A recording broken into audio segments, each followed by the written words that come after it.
आप class 9th के अंदर और मैथमेटिक्स आपके पास है तो आप ये सोच रहे हो कुछ इंपॉर्टेंट क्वेश्चन मिल जाए, तो आज की वीडियो आपके लिए बहुत ही स्पेशल होने वाली है, क्योंकि मैं ऐसे इंपॉर्टेंट क्वेश्चन बताने वाला हूं जो आपके एग्जाम के अंदर फंसने ही वाले हैं। तो वीडियो को अंत तक देखना बिना स्किप किए हुए। अब देखिए, मैथमेटिक्स के अंदर आपके डाउट हमेशा रहता है। बहुत जना जो ज़्यादा पढ़ भी लेता है ना, वो भी यही सोचता रहता है, यार यार मैंने पढ़ तो लिया है लेकिन ये क्वेश्चन आ गया तो मैं कैसे करूँगा। लेकिन जो नहीं पढ़ता उसको तो भैया क्या ही सोच लो, मैथमेटिक्स तो खतरनाक सब्जेक्ट जैसा। लेकिन आज की वीडियो में मैं बता दूंगा कि कौन कौन से पार्ट आपको करके जाने हैं। आप हिंदी मीडियम में हो, इंग्लिश मीडियम में हो, आप दोनों के लिए ही ये वीडियो आपके लिए यूजफुल होगी।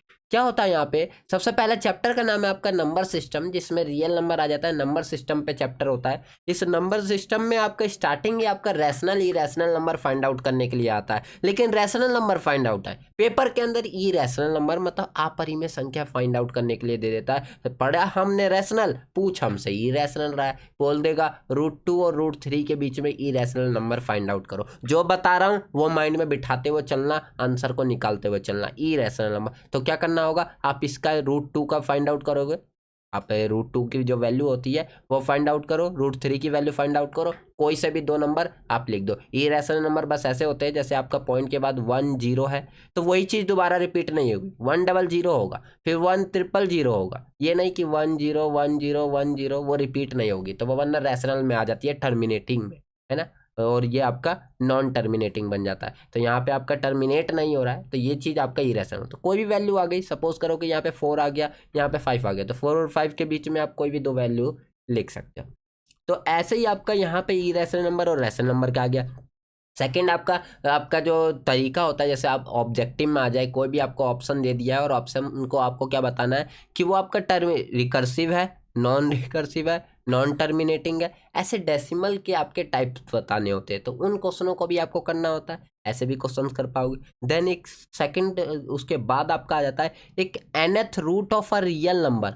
एक ये क्वेश्चन है nth root of a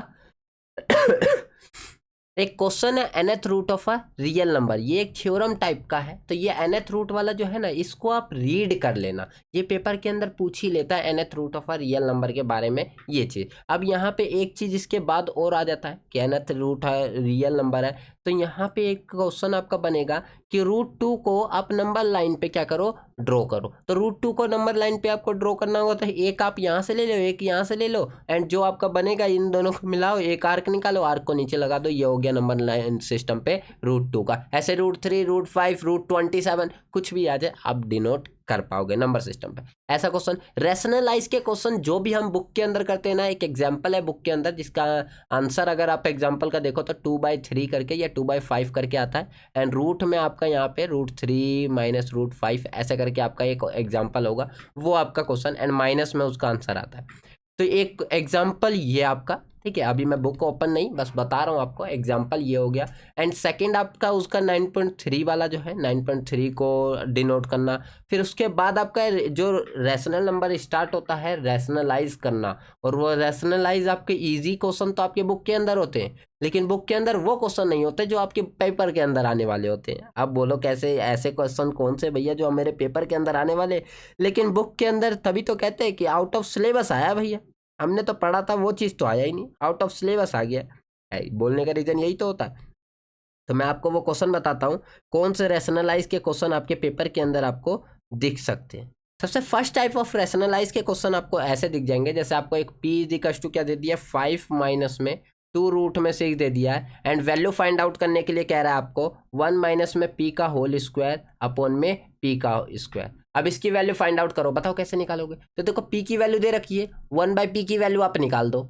1/p means आप 1/5 माइनस में 2√6 कर दोगे, मतलब इसका आप रैशनलाइज करोगे। रैशनलाइज करोगे तो क्या आ जाएगा, 5 का 25 और 2 का 4 और 4 6 जा 24, तो 1 आ जाएगा। तो आप देखोगे इसकी जो वैल्यू आएगी ना 1/p की, वो आपकी 1/p की जो रैशनलाइज करके आएगी। रैशनलाइज आप सभी को आता है ना, वीडियो की लिंक आपको डिस्क्रिप्शन बॉक्स के अंदर दे दूंगा मैं, अगर नहीं आता तो उसे जरूर देख लेना। तो आ जाएगा 5 प्लस में 2√6, मैंने सिलेबस कवर करवा रखा है आपका। तो ये आ गया इसकी वैल्यू। अब यहाँ पे देखो, अगर आप इसे, आप एक्सपोनेंट और पावर जानते हो तो उसके अंदर क्या होता है, 1/p लिख सकते हो इसे। इसे आप p बाई पी 1 हो जाएगा का होल स्क्वायर भी लिख सकते हो। अब देखो 1 बाई पी की वैल्यू आपके पास है तो मैंने लिख दिया 5 प्लस में 2 रूट में 6 लिख दिया, एंड माइनस में 1 है तो 1 लिख दिया का होल स्क्वायर। अब देखो यहाँ पे मैं करूँ तो 1 इसमें से माइनस कर दूँ तो कितना आ जाएगा, 4 प्लस में 2 रूट में 6 आ जाएगा, 4 प्लस में 2 रूट 6 का होल स्क्वायर। अब इसका होल स्क्वायर कर लो, आपका आंसर आपके हाथों में हो गया ना। कितना इजी क्वेश्चन था, ये हो गया। एक क्वेश्चन आता है, ये चीज़ तो गिवन होता है, इस साइड रैशनलाइज करने के लिए आता है, एंड सेकंड साइड जो होता है वो आपकी ए और बी की वैल्यू फाइंड आउट करने के लिए देता है। रैशनलाइज में से ही क्वेश्चन है, फर्स्ट ही चैप्टर के इतने खतरनाक कोई क्वेश्चन बनते हैं। जैसे देखो 2 प्लस में √3 दे दिया, अपॉन में आपको 3√2 दे दिया, 3√2 माइनस में आपका 2√3 इजिकल्स टू आपका a माइनस में b रूट में 6 दे दिया। तो आप क्या करोगे, पहले इसका रैशनलाइज करो, एंड देन रैशनलाइज करने के बाद, जिसे हम परिमेयकरण कहते हैं हिंदी में, रैशनलाइज करोगे तो आपका एक टर्म होगा रूट वाला जिसके साथ रूट होगा, और एक टर्म होगा विदाउट रूट वाला। तो जो विदाउट रूट वाला, सपोज करो कि आपको इसको रैशनलाइज करके जो आंसर आया है 2 प्लस में 3√6 आया है, ऐसा आया है, √6 जरूर आएगा, याद रखना।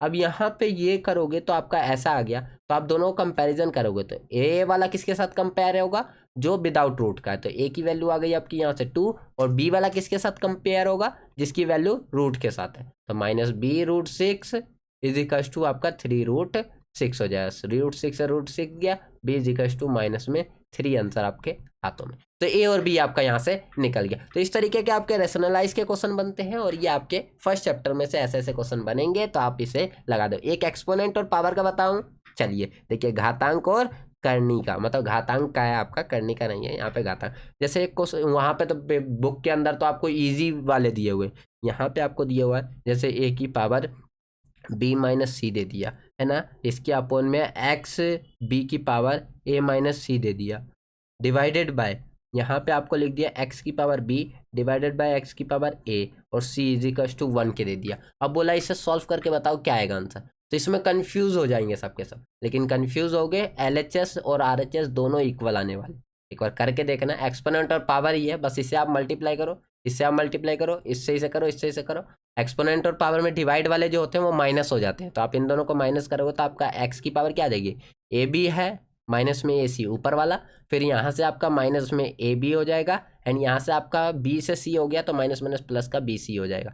AB से AB यहाँ से कट लिया, ये डिवाइड में है, डिवाइड में यहाँ पे क्या हो जाएगा आपका, देखा जाए तो यहाँ पे x की पावर b माइनस सी, b माइनस ए है नीचे, और c मल्टीप्लाई में। अब यहाँ पे देखो तो c आपका कॉमन आ रहा है, तो मैंने c को कॉमन निकाल लिया, बच गया आपका b माइनस ए, और यहाँ पे देखो तो डिवाइडेड बाय यहाँ पे क्या बचा हुआ है, x के और b माइनस ए, और ब्रैकेट के बाद c, देखो तो दोनों तो सेम ही है, तो कटर के क्या बचेगा 1, LHS इजिकल्स टू RHS। तो इस तरीके के क्वेश्चन आपके बन जाते हैं इसके अंदर से आपके फर्स्ट चैप्टर में।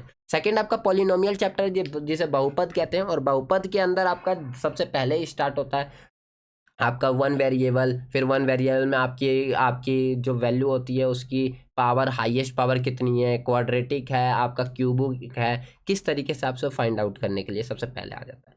सेकंड आपका रिमाइंडर थ्योरम, इसके अंदर है नहीं रिमाइंडर थ्योरम के बारे में आपका क्वेश्चन, रिमाइंडर थ्योरम वाले, लेकिन इसके बाद आपका एक 4 रूट में आ जाता है। जैसे मैं एक आपको एनसीईआरटी बुक दिखा दूँ तो उसके अंदर से आप इजीली समझ पाओगे। जैसे देखो सेकंड चैप्टर यहाँ पे ओपन हो गया, सेकंड चैप्टर में से अगर आप देखो तो यहाँ पे कोफिशिएंट के बारे में हिंदी मीडियम में भी बताऊंगा मैं, ठीक है। यहाँ पे आपका फर्स्ट एक्सरसाइज जो दिया हुआ है, यहाँ फर्स्ट एक्सरसाइज में इजी है, बस यहाँ पे वैल्यू, हाईएस्ट पावर लीनियर है, हाईएस्ट पावर डिग्री पूछ रहा है, ये चीज़ होती है, ठीक है। सेकंड आपका जीरोज निकालना, जीरोज निकालने में आपका 2 क्वाड्रेटिक का निकालने के लिए क्या दे, या फिर के की वैल्यू वाली जो क्वेश्चन होगी, के की वैल्यू आपकी आगे निकालने, रिमाइंडर थ्योरम वाले क्वेश्चन जो होंगे वो आपके लिए हटा देते हैं रिमाइंडर थ्योरम वाले। के वाले क्वेश्चन आप देखो, ये जो के की वैल्यू वाले क्वेश्चन आते हैं, ये के की वैल्यू वाले क्वेश्चन यहाँ से बन जाते हैं। आपके मिडिल टर्म ब्रेक फैक्टराइजेशन करने वाले क्वेश्चन यहाँ पे बन जाते हैं, एंड इसके बाद आपके फैक्टराइजेशन जो होती है वो मोस्ट इंपॉर्टेंट होती है, तो फैक्टराइजेशन आपको आना चाहिए। ये फैक्टराइजेशन यहाँ से के की वैल्यू के क्वेश्चन आपके यहाँ से बन जाएंगे, क्योंकि आप जब सैम्पल पेपर भी देखोगे तो सैम्पल पेपर में भी आपको इस तरीके के क्वेश्चन आपको पेपर के अंदर दिख जाएंगे। वहाँ एक्सपोनेंट और पावर के भी क्वेश्चन आपको दिखेंगे, rational number, irrational number find out करने के भी आपको क्वेश्चन दिख जाएंगे, ठीक है। और ज़्यादातर रैशनलाइज आपके लिए इजी होता है, और रैशनलाइज आपको खतरनाक भी लगने लग जाता है। अब यहाँ पे देखो आपका बाइनोमियल, मोनोनोमियल और ट्राइनोमियल। फर्स्ट एक्सरसाइज है फैक्टर एंड मल्टीपल्स, तो फैक्टर करना है and multiple. Zeros of polynomial निकालना, आपने देख लिया कि जीरोज ऑफ पॉलिनोमियल आपसे बोला जाएगा। And motivate the state of remainder theorem and with example, आपको रिमाइंडर थ्योरम और विद एग्जांपल आपको देखना होगा। फैक्टर थ्योरम देखना होगा, फैक्टराइजेशन देखना होगा आपको a x square plus b x plus c का, where a and b are real number. And cubic polynomial का भी फैक्टर थ्योरम। तो क्यूबिक पोलिनोमियल जो आपने देखा ये वाला, ये सबसे ज़्यादा इंपॉर्टेंट होता है। ये 4 पार्ट में से ही आपके एक पार्ट आपके आने वाला होता है 4 मार्क्स के अंदर।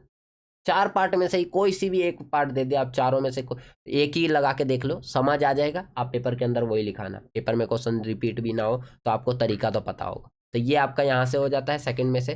फिर इसके बाद आपका फैक्टराइजेशन पॉलिनोमियल का आ जाता है। इसके बाद नेक्स्ट जो चैप्टर है उसमें से फैक्टराइजेशन जो आता है, फैक्टराइजेशन देखो आपके पास कम टाइम में वो क्वेश्चन कर लो जो आपके लिए पेपर में आने वाले है ना। तो यहाँ पे देखो आपका फॉर्मूला दिया हुआ है, क्यूब वाला होगा, क्यूब वाला होगा, क्यूब वाला होगा, क्यूब वाला होगा। इनके फैक्टराइजेशन रिकॉल करने के लिए फैक्टराइजेशन होगा, वेरिफिकेशन होगा, ये चीज़ आपसे पूछा जाएगा। तो यहाँ पे आप देखो क्यूबिक वाले फैक्टराइजेशन 8th क्वेश्चन, ये वाला फैक्टराइजेशन आपके 5th क्वेश्चन वाले भी फैक्टराइजेशन हो जाते हैं, ठीक है। और एक क्वेश्चन यहाँ से आपके फैक्टराइजेशन का बनता है, देखो बताता हूँ मैं कैसा। आपसे बोल देगा क्वेश्चन में ए क्यूब माइनस बी क्यूब पे या ए क्यूब प्लस बी क्यूब पे। इस पर डायरेक्ट आपके डिजिट फॉर्मूला बेस्ड क्वेश्चन नहीं आता। एक क्वेश्चन ऐसा आ जाता है जो आपके बुक से रिलेटेड है लेकिन कॉन्सेप्ट को सभी को मिला के आपका सॉल्व किया जाता है। जैसे मैंने यहाँ पे लिख दिया 623 का क्यूब और यहाँ पे मैंने प्लस में लिख दिया आपका यहाँ पे 377 का क्यूब।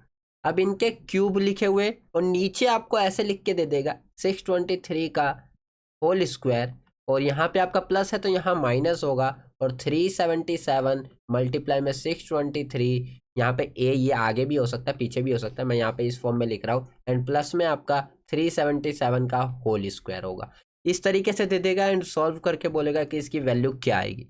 तो ऐसे क्वेश्चन करने टाइम ना आप इन फॉर्मूले को देखोगे तो इसमें आप ए माइनस बी होता है यहाँ पे, और अंदर की डिजिट आपकी ए स्क्वायर माइनस है तो यहाँ पे प्लस होता है ए बी, एंड यहाँ पे आपका प्लस का बी स्क्वायर आता है, और यहाँ पे आपका ए प्लस बी होता है, और यहाँ पे ब्रैकेट के बाहर यहाँ पे बस साइन क्या हो जाता है माइनस में।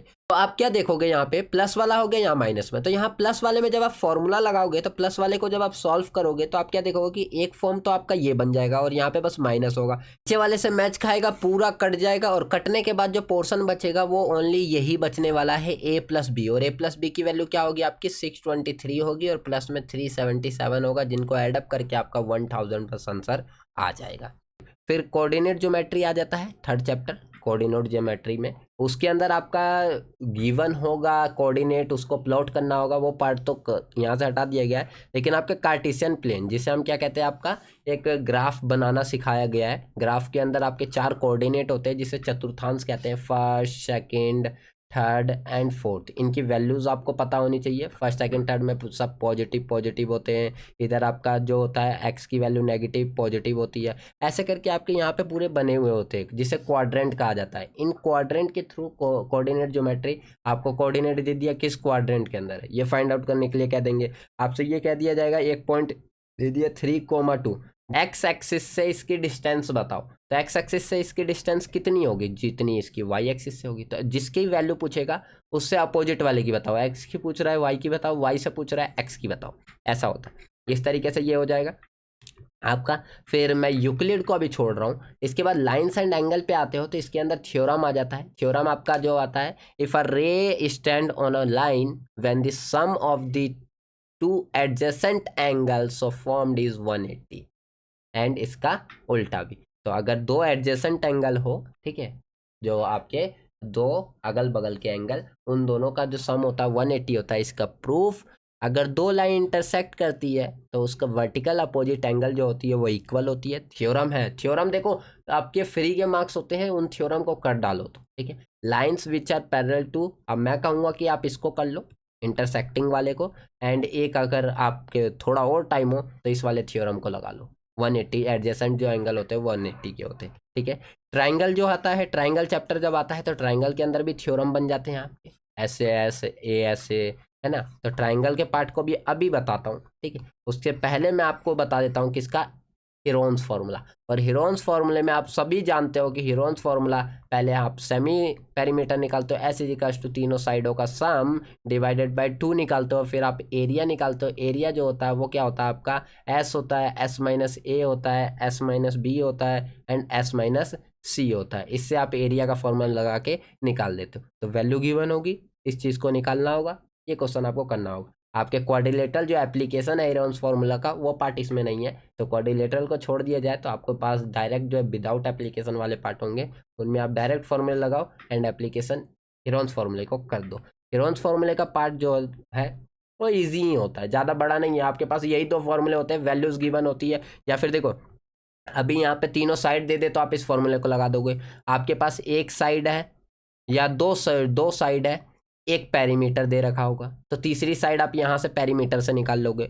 सेकंड केस ऐसा बन जाता है। थर्ड केस आपका एक फर्स्ट क्वेश्चन दिया होगा जिसमें जो आपका दिया हुआ होगा उसमें इक्वल लेटरल ट्राइंगल, और इक्वल लेटरल ट्राइंगल की तीनों साइडें ए होगी, तो वहाँ से आप इक्वल लेटरल ट्राइंगल का एरिया का फॉर्मूला निकालते हो 3/4 ए स्क्वायर, ये आपका निकल जाता है। प्रूफ करता है वो 3/4 ए स्क्वायर, ये प्रूफ वाले क्वेश्चन हो जाते हैं। फिर क्वाड्रिलेटरल वाला एप्लीकेशन उसने बोला है, मना ही कर दिया, तो ये चीज़ खत्म हो जाता है। इसके बाद आपका 14 चैप्टर आता है। 14 चैप्टर स्टैट के ऊपर है। स्टैट में से आपकी टेंडेंसी, मीन, मोड, मीडियन हटा दो।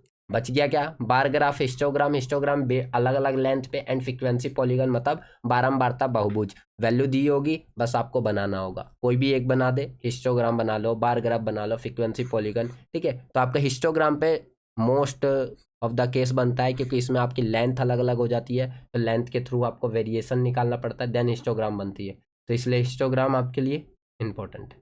तो इस तरीके से आप ये क्वेश्चंस को कर लोगे। एंड मैं कहूँगा जो हमने छोड़ा जिसमें से आपका ट्राइंगल, ट्राइंगल के अंदर आपका जो थ्योरम बनता है, यहाँ पे आपका दो है S two triangle are congruent if the three sides of a one side are equal to the three side of the other triangle, ये चीज। तो इनमें से कोई सा भी एक प्रूफ दे देगा, the sides opposite to equal angle of a triangle are equal, ठीक है।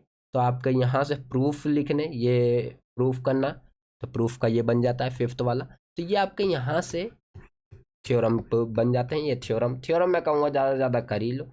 एंड यूक्लिड में से आपका जो डायरेक्ट होता है, यूक्लिड बनता है, यूक्लिड ज्योमेट्री, उसके अंदर से डायरेक्ट आपका बनता है एक आपका लाइन दे दी गई, लाइन में से आपके थ्योरम प्रूव करने के लिए कि ए प्लस बी जो होता है, ठीक है। तो वो थ्योरम जो है उसका, उस थ्योरम को प्रूफ करना। यूक्लिड एक लाइन के ऊपर ही पूरा चैप्टर बना दिया गया है, और यहाँ पे आपके थ्योरम को प्रूफ करना होता है। तो यूक्लिड को भी कर लोगे इस तरीके से। ये पूरा सिलेबस जो होता है आपका चैप्टर का इंपॉर्टेंट पोर्शन जो मैथमेटिक्स के लिए बनता है, वो आप यहाँ पे कवर कर लेते हो।